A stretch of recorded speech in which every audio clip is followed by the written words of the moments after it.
powered by Skyworth Home Appliances. अर्को segment रहेको छ स्काईवर्थले प्रायोजन गरेको स्काईवर्थ तपाईको प्यारो।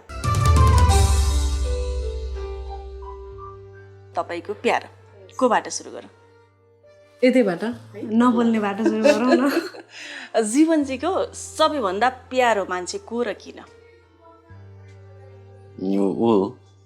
श्रीमती। अहिलेको लागि चाहिँ बाबु, किनभने हामी त बरु एकअर्का बिना पनि भिनिरहेको हुन्छ, इन्जोय गरेर हुन्छ। अहिले चाहिँ उसको लागि त हामी मात्रै छौँ नि त, अनि अहिलेको लागि चाहिँ बाबु। कस्तो आन्सर फरक आयो है? चित्त दुखाइ छ जीवनजी? मैले पनि त्यही भन्नुपर्ने रहेछ, किनभने हामी अब अलिकति ठुलो भएपछि फरक हुनसक्छ प्रायोरिटाइज गर्ने कुरामा, किनभने अहिले त ऊ त सानो छ नि त, उसले त उसको लागि संसारै हामी मात्रै हो नि त।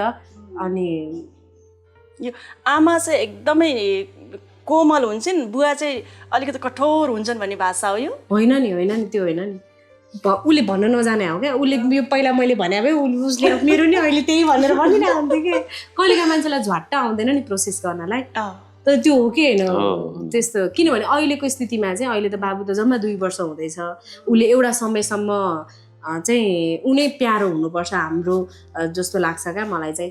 किनभने उसको त जिन्दगी नै हामीमै अडिएको छ नि त, हामीले जति त उसलाई कसैले पनि गर्न सक्दैन।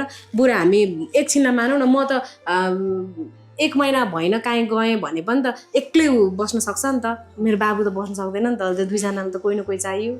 अनि त्यही भएको भएर अहिलेको लागि चाहिँ अघि हामी उल्टा घुम्यौँ होइन, अहिले चाहिँ म अलिक अगाडि लैजान्छु है त। ल मानौ आजको 20 वर्षपछि मैले सेम क्वेसन सोधेँ लक्ष्मीजीको लागि विशेष है, तपाईँको सबैभन्दा प्यारो मान्छे को र किन भनेर सोधेँ, जब त्यति बेला बाबु 22 वर्षको भइसकेको हुन्छ भने त्यति बेला यहाँको एन्सर के आउँछ? मेरो त ऊ नै जीवन नै, किनभने त्यति बेलासम्म त झन् आफ्नो ऊ पनि आफ्नो अगाडि बढिसक्ला जेसुकै। खासमा त फेरि मैले त अहिले त्यो स्थितिको लागि बाबु भने पनि खासमा मैले त एउटा समय भएपछि त उसलाई त एकदम खुला हृदयले तिमी बाँच जाऊ आफ्नो भनेर पखेटा बाँधिदिने भन्दा पनि पखेटा खोलिदिने काम गर्नुपर्छ नि त।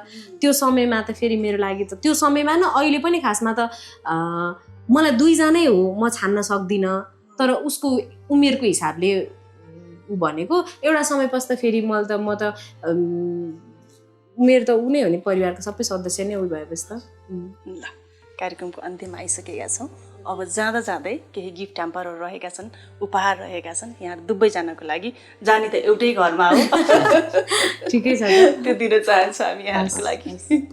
कार्यक्रमको अन्त्यमा भर्खरै हामीले सेगमेन्ट पनि सकाए स्काईवर्थले प्रायोजन गरेको स्काईवर्थ तपाईँको प्यारो, जसमा हजुरले छान्नुभयो श्रीमती, हजुरले छान्नुभयो सन्तान होइन त। ल स्काईवर्थकै तर्फबाट गिफ्ट ह्याम्पर रहेको छ, दुवैजनाले समात्नु पर्यो। धन्यवाद।